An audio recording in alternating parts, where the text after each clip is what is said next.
శంకరుడు కాశీయందు ఎంత అనురక్తి కలిగి ఉంటాడు అంటే భార్య అయినటువంటి పార్వతీదేవి యందు ఎంతటి అనురాగమును కలిగి ఉంటాడో కాశీపట్టణమునందు కూడా అంత అనురాగమును కలిగి ఉంటాడు అని చెప్తారు.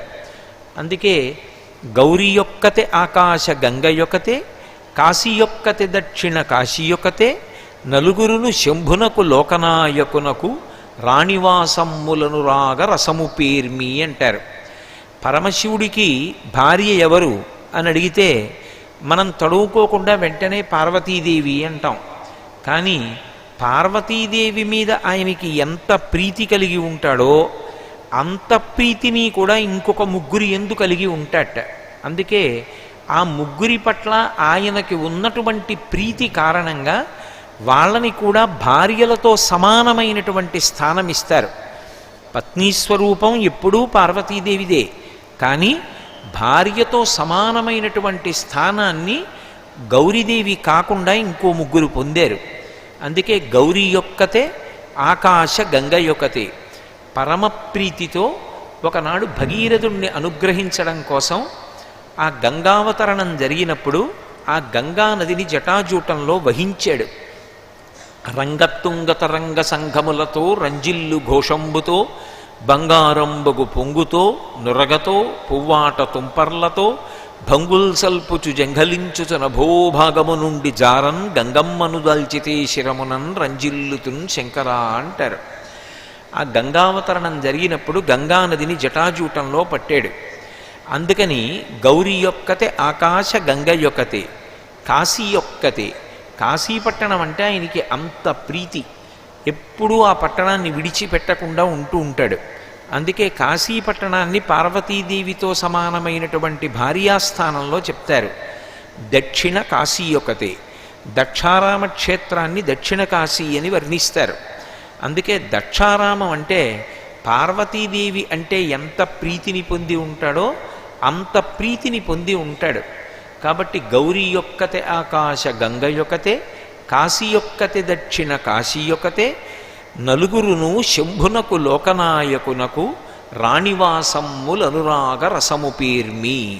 నలుగురు కూడా భార్యాస్థానంతో సమానమైనటువంటి స్థానంలో ముగ్గురుంటే, భార్యాస్థానంలో పార్వతీదేవి ఉంటే, శంకరుడు నలుగురు భార్యలను పొంది ఉన్నాడా అన్నంత ప్రీతి వీటి పట్ల ప్రదర్శిస్తూ ఉంటాడు అంటారు. అందుకే ఆ కాశికాపట్టణము శంకరుని నెలవు కలి ప్రవేశింపడానంద కాననమున శ్రీనివాసంబు వారాణసీపురంబు ముక్తి సంధాయకంబు అవిముక్తకంబు అంటారు. ఆ కాశీపట్టణం గురించి చెప్తూ అది ఎంత గొప్పది అంటే కాశీపట్టణము శంకరుని నెలవు. ఆ కాశీపట్టణం పరమశివుడు ఎప్పుడూ కూడా నివాసం ఉండేటటువంటి స్థానం. శంకరుడు స్థూలమైనటువంటి రూపంతో ఆ పట్టణంలో విహారం చేస్తూ ఉంటాడు అని చెప్తారు. కలి ప్రవేశింపడానందకాననమున, ఆనందకాననము అని కాశీపట్టణానికి పేరు. కాశీపట్టణంలోకి కలిపురుషుడు ప్రవేశించడు. అందుకే కాశీపట్టణ ప్రవేశమే అంత గొప్పదిగా చెప్తారు. అది శ్రీనివాసంబు వారాణసీపురంబు, శ్రీమంతమై అనేకమైనటువంటి విభూతుల్ని మనుష్యులకు కటాక్షించడంలో కాశీపట్టణం అంత గొప్పది. అది మోక్ష సంధాయకంబు అవిముక్తకంబు. కాశీపట్టణాల్లో వెళ్ళినటువంటి వాళ్ళు నివాసం చేసి కాశీలో శరీరత్యాగం చేస్తే వాళ్ళు తప్పకుండా మోక్షాన్ని పొందుతారు అని ప్రతీతి. ఎందుచేత అంటే కాశీపట్టణం ఒక్క దాంట్లోనే ఒక విశేషం ఉంది. అది ఏ ప్రాణి కానివ్వండి, రామకృష్ణ పరమహంస ధ్యానంలో దర్శనం చేశారు. అది మనుష్యుడే కావక్కర్లేదు, చీమ కానివ్వండి, దోమ కానివ్వండి, ఈగ కానివ్వండి, పిల్లి కానివ్వండి, కుక్క కానివ్వండి, కాశీపట్టణంలో ప్రాణత్యాగం చేసేటప్పుడు కుడి చెవి పైకి పెట్టి ప్రాణం వదిలిపెడతాయిట. ఎందుకని అంటే ఆ ప్రాణి ఏదైనా సరే అది ప్రాణత్యాగం చేస్తూ శరీరాన్ని విడిచిపెట్టేటటువంటి సమయంలో శంకరుడు బయలుదేరి వచ్చి ఆ ప్రాణి యొక్క కుడి చెవిలో ప్రణవోపదేశాన్ని చేస్తాడు. చేసి ఇక మళ్ళీ పుట్టవలసినటువంటి అవసరం లేకుండా ఆ ప్రాణిని తనలో కలుపుకుంటాడు. కాశీఖండంలో వర్ణిస్తారు. పాలిండ్లు కదలంగ పసిడిపయ్యద వీచు అచలాధిపుని కూర్మి ఆడుబిడ్డ ధూత్కారమునరించి తొండంబు ముక్కున శిఖరారావంబు జిలుకు డుంఠి ప్రథమోత్తముండు భృంగి భయరక్షణార్థంబు పాలాగ్రమున తీర్చు భసితరేఖ. ఆ కాశీపట్టణంలో ఎవరైనా ఒక ప్రాణి శరీరాన్ని విడిచిపెట్టడానికి సిద్ధపడుతుంటే మొట్టమొదట జరిగేటటువంటి విశేషం ఏమిటంటే పార్వతీదేవి కదిలి వస్తుంది. కదిలి వచ్చి పాలిండ్లు కదలంగ పసిడిపయ్యద వీచు అచలాధిపుని కూర్మి ఆడుబిడ్డ. స్వయంగా హిమవంతుని యొక్క కుమార్తె అయినటువంటి హైమవతి ఆ పార్వతీదేవి ఇంకా కొద్ది సేపట్లో ప్రాణం విడిచిపెడతాడనగా ఆ వ్యక్తికి తన యొక్క పవిట కొంగుతో విసురుతుందిటే. విసిరి, అయ్యో ప్రాణోత్క్రమణం అవుతోందని బెంగపెట్టుకుంటున్నావా? బెంగపెట్టుకోకు, నువ్వు ప్రశాంతపడమని అమ్మవారు వచ్చి స్వయంగా పవిట కొంగుతో విసురుతుంది. కాబట్టి పాలిండ్లు కదలంగ పసిడిపయ్యద వీచు అచలాధిపుని కూర్మి ఆడుబిడ్డ ధూత్కారమునరించి తొండంబు ముక్కున శిఖరారావంబు జిలుకు డుంఠి. డుంఠి గణపతి అని ఉంటాడు అక్కడ. కుడి చేతి వైపుకి తొండం తిరిగి పైన చంద్రవంక ఉంటుంది. ఆ డుంఠి గణపతి బయలుదేరి వచ్చి ప్రాణం ఆ ఊపిరి అందక కొట్టుకుంటున్నటువంటి ఆ ప్రాణి ఎవరుంటారో ఆ ప్రాణి ముక్కు దగ్గర తన యొక్క తొండంతో ఊపిరిలు ఊత్తూ ఉంటాట. అందుకని ధూత్కారమునరించి తొండంబు ముక్కున శిఖరారావంబు జిలుకు డుంఠి. అలాగే ప్రథమోత్తముండు భృంగి భయరక్షణార్థంబు పాలాగ్రమున తీర్చు భసితరేక.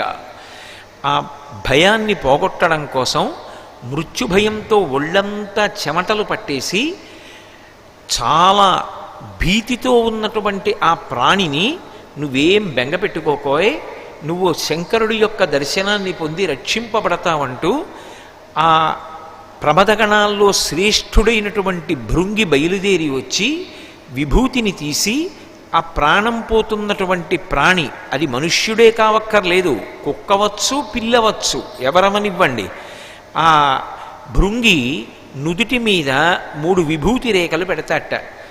అలాగే గంగాదేవి స్వయంగా బయలుదేరి వచ్చి తన చల్లని చేతితో ఆ ప్రాణోత్క్రమణమవుతున్నటువంటి వ్యక్తి యొక్క శరీరాన్నంతటినీ నిమురుతుంది. దక్షిణ శృతి మీదుగా ధాత్రి త్రెళ్ళి పెద్ద నిద్రకు మాగన్ను పెట్టువేళ పంచజనులకు తారక బ్రహ్మ విద్య అభవడుపదేశమునరించునప్పుడు కాశీ. అందుకు కాశీపట్టణ నివాసమని కోరుకుని కాశీపట్టణానికి వెళ్ళిపోతారు. ఆఖరిసారి ఊపిరి వదిలిపెట్టేటటువంటి సమయంలో ఇక ప్రాణోత్క్రమణం అవుతోందనగా కుడి చెవి పైకొచ్చేటట్టుగా ప్రాణి తిప్పి పడిపోయేటట్టుగా చేసి పక్కన ఆయన ధరించినటువంటి గంటలు మోగుతుండగా శంకరుడు బయలుదేరి వచ్చి ఆ ప్రాణి యొక్క కుడి చెవిలో తారక మంత్రాన్ని ఉపదేశించేస్తాడు. అంతటి మహానుభావుడు శంకరుడే స్వయంగా వచ్చి ప్రాణోత్క్రమణం అవుతున్నటువంటి ఆ జీవి యొక్క కుడి చెవిలో తారక మంత్రాన్ని ఉపదేశం చేస్తూ ఉంటే పరమ సంతోషంగా ఆ పరమశివుని యొక్క ముఖాన్ని చూస్తూ పక్కన కూర్చున్నటువంటి పార్వతీదేవి, అలాగే గంగమ్మ, ఆ భృంగి, ఆ డుంఠి గణపతి వీళ్ళందరి యొక్క అనుగ్రహానికి పరవశించిపోతూ చిట్ట చివర శంకరుడు కుడిచివిలో చెప్పినటువంటి ఆ తారక మంత్రం యొక్క ఉపదేశాన్ని పొంది ఇక మళ్ళీ పుట్టవలసినటువంటి అవసరం లేనటువంటి రీతిలో శంకరుని యందు ఐక్యమైపోతాడు ఆ జీవి. ఇది కాశీపట్టణంలో ఎవరో శరీరం విడిచిపెట్టినటువంటి ఒక్క మనుష్యుడి విషయంలో కాదుట. ఏ ప్రాణి కాశీపట్టణంలో శరీరాన్ని విడిచిపెట్టినా కూడా ప్రాణోత్క్రమణ వేళలో పరమశివుడు కదిలి వచ్చి ఇదే రీతిలో తారక మంత్రాన్ని ఉపదేశం చేసి ఆ ప్రాణి ఇక మళ్ళీ పుట్టవలసిన అవసరం లేకుండా మోక్షాన్ని కటాక్షిస్తాడు అని చెప్పబడుతుంది. అందుకే కాశీపట్టణం అంత ప్రఖ్యాతి. కాశీలో మరణించాలి అని చెప్పి కోరుకుంటూ ఉంటారు. దానికి కారణం అది. మరణించాలి అన్న మాటకు అర్థం ఏమిటంటే బలవంతంగా అని కాదు, తనంత తానుగా ఆయుర్దాయం పూర్తయి కాశీపట్టణంలో శరీరం విడిచిపెడితేనే అన్వయం చేసుకోవాలి. కాబట్టి అంత గొప్ప కాశీపట్టణం, ఆ కాశీపట్టణంలో పార్వతీ పరమేశ్వరులకు ఉండేటటువంటి అనుగ్రహం అటువంటిది.